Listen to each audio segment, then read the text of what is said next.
Hello, everyone, and welcome back to another episode of Field Trip Energy. This week, we're going to be talking about social media etiquette during times of crisis. Let's dive right in.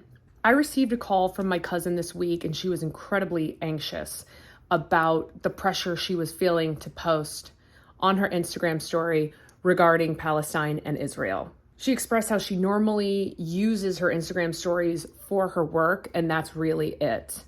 Yet, she was kind of getting flooded on her feed with these stories that were directly calling out people who were not posting publicly about this problem and about this crisis. I said, well, can I ask what you've done this week in regards to Israel? And she paused for a moment and said, well, one of my closest friends from high school spent quite a bit of time over there, and because of that, has several friends still living there. And he's been on the phone with them all week this week, having to say goodbye just in case. And he called me completely distraught and in tears. And I sat with him on the phone and I comforted him. And I said, well, wow, that's an incredible way to show up as a friend. And then I said, is there anything else? And she said, well, actually somebody I work with, we had a similar phone call. She spent quite a bit of time in Israel and she is Israeli. And I was on the phone with her as well, just showing up as a friend in any way I could. And I said, wow, that is a really profound way to show up as a friend, in my opinion. And it just kind of clicked there for me that that's what I want to talk about today. Because what dawned on me the most is I think we have lost this notion of giving people the benefit of the doubt. With social media, it's easy to think, oh, I see everything that's going on in someone's life because they're posting it all.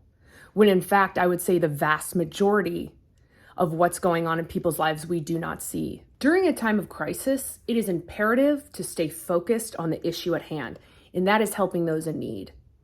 When individuals take attention off of that and start finger pointing, othering, and blaming, the only thing that comes from that is division and further ruptures.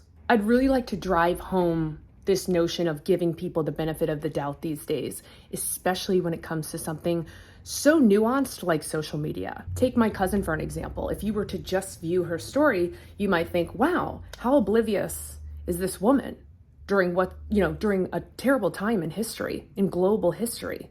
And yet, behind the scenes, she was honestly doing one of the ultimate acts of altruism, I think, which is that goes unseen, where you show up for others when there's nothing in return.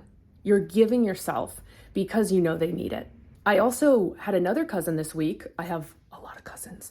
I have another cousin this week who posted a beautiful Instagram story from her own experience as growing up Muslim, and how as a mother, she's horrified by what she's seeing and what acts were done in Israel. And I thought, I have chills just thinking about what she wrote, and I in fact reposted it. So I think this is just a really beautiful example of two different individuals. How they handle this on social media is up to them. I want to reiterate, taking attention off the issue at hand does not help anyone. And today we are too polarized to keep going down a path of you're doing this wrong, you, wrong, pointing fingers, dividing, casting our own insecurities out onto others. Social media is a new technology that has quite a bit of power and is an incredibly expedient experience. I don't think any time in history so many people individually have had access to such a large audience at the click of a button. With that being said, it's really imperative to take a deep breath and think about what is the real reason I'm posting this? Can I back it? Is it positive? Is it productive? If so, post away. I think that especially in a time of crisis, it is important to unite people. Thank you so much for tuning into Field Trip Energy. We will see you next Sunday.